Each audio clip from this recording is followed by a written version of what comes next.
हाँ, ये रिंग अच्छी है, बीवी को पसंद भी आ जाएगी। अरे यस सर, आपकी चॉइस बहुत अच्छी है और ये डिजाइन भी नया है। डिजाइन नया है वो तो ठीक है, लेकिन सोने की प्योरिटी का प्रूफ कहाँ मिलेगा? बनिए एक जागरूक ग्राहक। आज ही डाउनलोड कीजिए BIS केयर ऐप। सोना खरीदने से पहले BIS केयर ऐप पर HUID कोड अवश्य वेरीफाई करें। नमस्कार, ये आकाशवाणी चंडीगढ़ है। अब आप रतिका से प्रादेशिक समाचार सुनिए। पहले इस बुलेटिन के मुख्य समाचार। चंद्रयान तृतीय के रोवर प्रज्ञान ने चंद्रमा की सतह पर चलना शुरू किया और अपने पहियों से चांद पर अशोक स्तंभ और इसरो का लोगो अंकित किया। हरियाणा के राज्यपाल बंडारू दत्तात्रेय ने नई दिल्ली में आयुष्कॉन 2023 का शुभारंभ किया और उत्कृष्ट सेवाएं देने वाले व्यक्तियों को आयुष्मान उत्कृष्टता पुरस्कार प्रदान किए। हरियाणा के उप मुख्यमंत्री दुष्यंत चौटाला ने कहा है कि सूक्ष्म एवं लघु उद्योगों को राष्ट्रीय एवं अंतर्राष्ट्रीय स्तर पर प्रदर्शनी में शामिल होने के लिए वित्तीय सहायता दी जाएगी। केंद्र सरकार ने हरियाणा में लगभग 461 करोड़ रुपए की 8 परियोजनाओं को मंजूरी दी और हरियाणा के गृह मंत्री अनिल विज ने कहा है कि क्षेत्रीय संपर्क योजना के तहत हवाई उड़ान के संचालन के लिए अंबाला में सिविल एनक्लेव की स्थापना की जाएगी। अब समाचार विस्तार से। चंद्रयान तृतीय का रोवर प्रज्ञान चंद्रमा की सतह पर उतर गया है।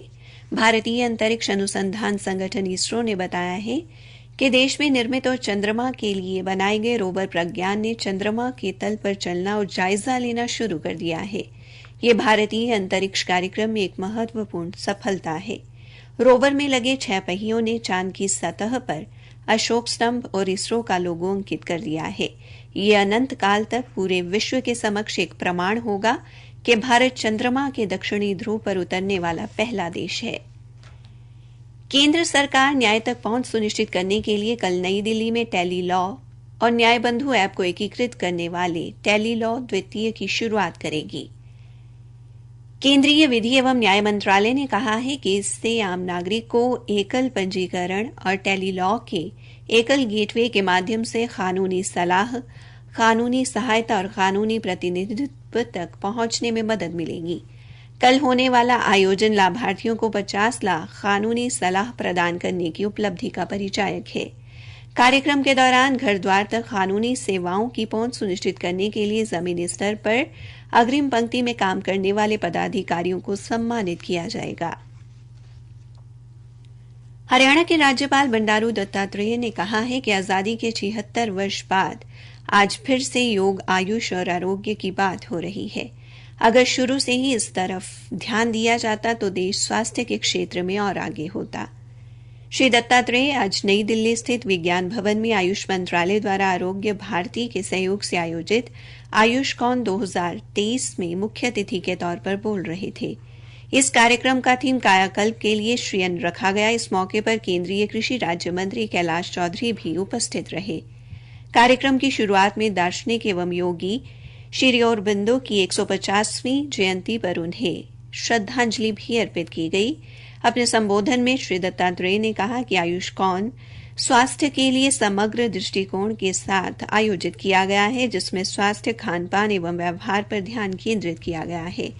उन्होंने कहा कि पिछले वर्षों में मानसिक गुलामी हावी रही, लेकिन प्रधानमंत्री नरेंद्र मोदी ने इसको बदल दिया है। अब चाहे राजनीति हो या नैतिक मूल्य, औद्योगिकरण एवं स्वास्थ्य आदि क्षेत्रों में सब कुछ बदल रहा है। श्री दत्तात्रेय ने कहा कि श्रीयन को बढ़ावा देने से सबसे ज्यादा फायदा भारत को होगा। उन्होंने ये भी कहा कि इस 2 दिवसीय आयुष्कॉन में विचार विमर्श के बाद निकलने वाले निष्कर्षों को केंद्र सरकार से लागू करवाने का प्रयास किया जाएगा।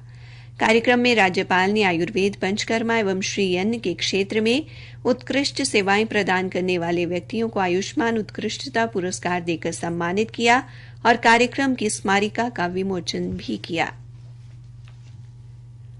आकाशवाणी चंडीगढ़ के समाचार सेवा प्रभाग द्वारा अमृतकाल में शुरू की गई प्रश्नोत्तरी प्रतियोगिता का आज का प्रश्न है, मेरी माटी मेरा देश अभियान के अंतर्गत देश भर के गांव से दिल्ली के कर्तव्य पथ पर ले जाई जा रही मिट्टी से क्या तैयार किया जाएगा। प्रश्न एक बार फिर से सुन लें। मेरी माटी मेरा देश अभियान के अंतर्गत देश भर के गांव से दिल्ली के कर्तव्य पथ पर ले जाई जा रही मिट्टी से क्या तैयार किया जाएगा। अपने उत्तर newsair.cht@gmail.com पर तुरंत मेल करें।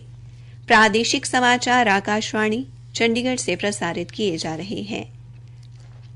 हरियाणा के उप मुख्यमंत्री दुष्यंत चौटाला ने कहा है कि अब प्रदेश के सूक्ष्म एवं लघु उद्योगों को अंतर्राष्ट्रीय प्रदर्शनी लगाने के लिए 5,50,000 तथा राष्ट्रीय प्रदर्शनी के लिए 3,75,000 रुपए तक की सहायता राशि दी जाएगी। उन्होंने कहा कि उद्योग एवं वाणिज्य विभाग द्वारा इस बारे अधिसूचना जारी कर दी गई है। उप मुख्यमंत्री ने आज चंडीगढ़ में कहा कि राज्य सरकार ने सूक्ष्म एवं लघु उद्योग की परेशानी को समझते हुए यह कदम उठाया है ताकि उन्हें शुरू में बजट के अभाव में अपने उत्पाद का राष्ट्रीय या अंतर्राष्ट्रीय स्तर पर प्रदर्शन करने के लिए मुश्किल का सामना न करना पड़े। यह सहायता राशि बाजार विकास सहायता के नाम से दी जाएगी। श्री चौटाला ने बताया कि अंतर्राष्ट्रीय प्रदर्शनी के मामले में सरकार द्वारा जगह देने और भागीदारी के शुल्क, सामान ले जाने के खर्च, प्रदर्शनी और उत्पाद के किताबचों की लागत का 75% अथवा उक्त सभी मदों के लिए अधिकतम 4 लाख रुपए तक की अदायगी की जाएगी।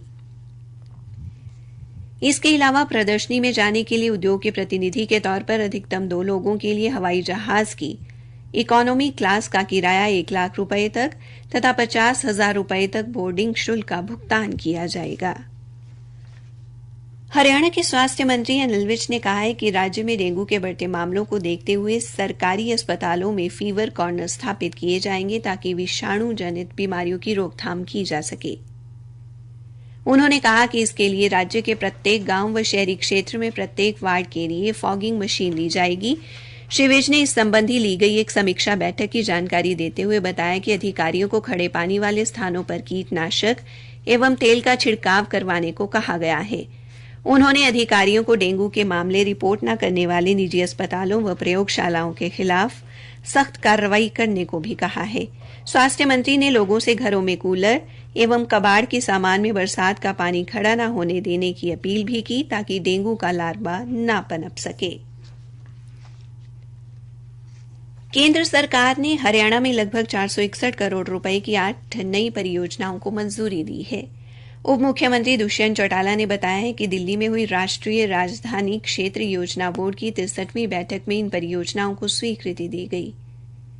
उन्होंने इसके लिए प्रधानमंत्री नरेंद्र मोदी तथा केंद्रीय सड़क परिवहन एवं राजमार्ग मंत्री नितिन गडकरी का आभार व्यक्त करते हुए कहा कि इन 8 परियोजनाओं में 2 ऊपरगामी सड़कों का निर्माण, 4 बड़े राजमार्गों का मजबूतीकरण तथा 2 नए रेलवे ऊपरगामी पुलों का निर्माण शामिल है। श्री चौटाला ने बताया कि पानीपत में जींद पानीपत रेलवे लाइन पर 73 करोड़ 24 लाख रुपए की लागत से नया रेलवे ऊपरगामी पुल बनाया जाएगा। इसके अलावा पानीपत जिले में वर्तमान रेलवे ऊपरगामी पुल के साथ साथ पानीपत मुख्य मार्ग से डाहर की तरफ एक नए फ्लाईओवर का निर्माण किया जाएगा। हरियाणा विधानसभा का मॉनसून सत्र कल 11 बजे शुरू होगा। शनिवार और रविवार को छुट्टी रहेगी। उसके बाद 28 व 29 अगस्त को सदन की कार्रवाई चलेगी। विपक्ष में मॉनसून सत्र के दौरान बाढ़ की स्थिति में उत्पन्न मुश्किलों, नो हिंसा और सामान्य योग्यता परीक्षा आदि मुद्दे उठाने का फैसला किया है। हरियाणा के गृह एवं स्वास्थ्य मंत्री अनिल विज ने कहा है कि क्षेत्रीय संपर्क योजना के तहत हवाई उड़ान के संचालन के लिए अंबाला में भारतीय हवाई अड्डा प्राधिकरण द्वारा सिविल एनक्लेव की स्थापना की जाएगी। इसके लिए राज्य सरकार के उड्डयन विभाग द्वारा 133 करोड़ रुपए से अधिक राशि रक्षा मंत्रालय को भेजी जाएगी, जिसके लिए प्रदेश सरकार ने अपनी मंजूरी दे दी है। श्री विज ने बताया कि अंबाला के वायुसेना स्टेशन के साथ ही लगभग 20 एकड़ भूमि में यह सिविल एनक्लेव तैयार किया जाएगा और इस पर जल्द ही काम शुरू होगा। भिवानी जिले के सिवानी क्षेत्र में राष्ट्रीय राजमार्ग 52 पर एक मोटरसाइकिल के ट्रक की चपेट में आने से एक 13 वर्षीय लड़की समेत 3 व्यक्तियों की मौके पर ही मौत हो गई। वहीं मोटरसाइकिल चालक घायल हो गया। पुलिस ने ट्रक को कब्जे में ले लिया है, जबकि ट्रक चालक फरार हो गया। हादसे के शिकार व्यक्ति हिसार के सदनपुर निवासी थे। मृतकों के शवों का पोस्टमार्टम करवाया गया है।